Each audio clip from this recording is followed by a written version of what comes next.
Okay, this is my winter garden, fall garden, however you like to call it. I still have summer peppers that I'm probably not going to pull up until they get too dead to pull up and produce any more peppers.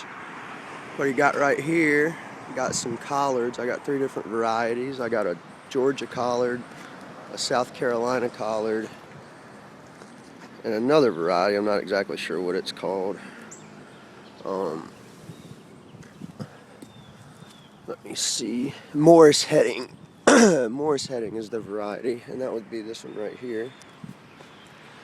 Right here I've got 2 rows of beets. They seem to be coming along okay. Here's some kohlrabi.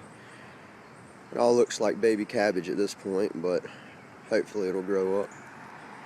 Then here's I have some organic fingerling potatoes. That's a good bush, and these 2 guys over here just kind of filling in right now. I think I have another volunteer potato plant at the end of this row of kohlrabi, which is fine. Got a row of leeks, so maybe I can have some potato and leek soup if I'm lucky. And then on this back far row, I've had trouble getting anything to grow. I have a little bit of kale. Here's some more peppers. They're getting good and ready still. You know, these peppers I put in I put these in on April Fool's Day, and they're all organic plants. I got them from my buddy Will Roberson, and they've done real well, especially all the jalapenos and habaneros. Had a few crossbreed on me, you know, in fact, here's a pretty good example of that. Some of these rainbow bell peppers here. That's a pretty good example of a crossbreed. And on top of that, some of them are hot because they're parked right next to jalapenos and habaneros. Okay, let's go look at the other side of the winter farm. Call this Small's Winter Quarters over here. On this row here, I got some Brussels sprouts. You know, like I said, a lot of these greens are going to just look like cabbage sets at this point, but you know, here's some escargot lettuce. It's a nutty lettuce that tastes good with fruit and everything in it. It's more of a festive salad mix. And here's my carrots. Carrots are kind of tough to grow up here, but I expect to get enough for one good stew. And here I got some. They said the variety said Chinese cabbage. The picture looked like baby bok choy, so I'm going to call it baby bok choy. Then I got some red cabbage, and got a good amount of chard. 1.5 rows of chard. And then I got, these are Brussels sprouts back here on the back end of this row with the rest of the chard. It's 2 different varieties. One variety is ruby red. The other variety is just a multicolored chard, assorted rainbow chard, I believe is what it was called. And if you see here, there's another row of carrots that I just haven't had the heart to pull up because I've got about 3 of them that came up. And down there I've got some, I call it salad kale. I use it, you know, kind of a salad mix. I planted it all close together. Kale comes up like fescue if you plant it the right way. And then here's another big row of salad kale that I'm going to use mainly to make salads and whatnot out of, garnish. I don't expect it to get real big like the kale you see in the stores just because it's planted so close together. And then here's some of my habaneros. They're kind of thinning out a little bit, but they're still producing, looking good.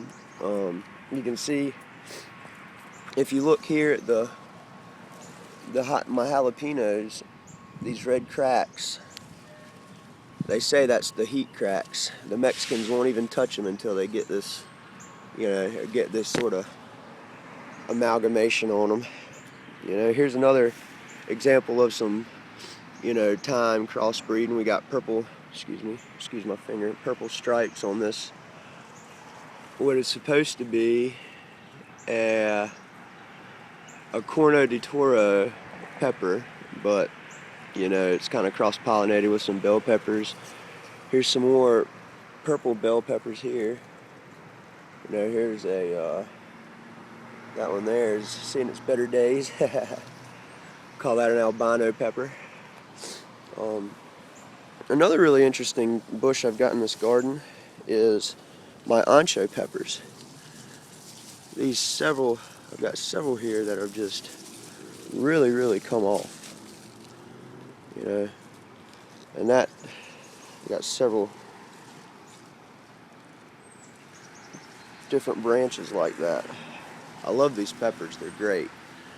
And I've also got another pepper that has popped up over here. I believe it was intended to be a sweet pepper, but it's turned into a really neat red pepper that's pretty hot. And it seems to me, you know, I'm not a botanist or anything, but it seems like it's an ancho, a habanero, and a bell pepper, a sweet bell pepper, all kind of crossed together. But I've talked for 6 minutes now about my garden. I just wanted to document it in case somebody, you know, something ever happened, if we had a bad storm come and wipe it out or something like that.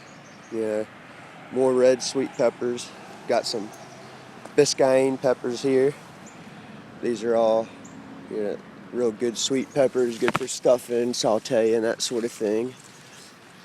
And I'm trying to let a lot of them stay on the bush just to see what colors they'll all turn. You know, it's really neat process.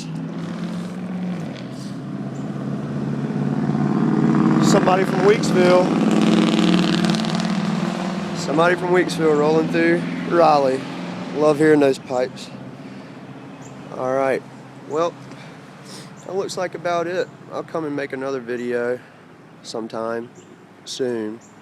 If I ever decide to pull up these peppers, I'll probably plant some kale or some radish or something behind it, but if I do, I'm going to have to do it soon, so I don't know.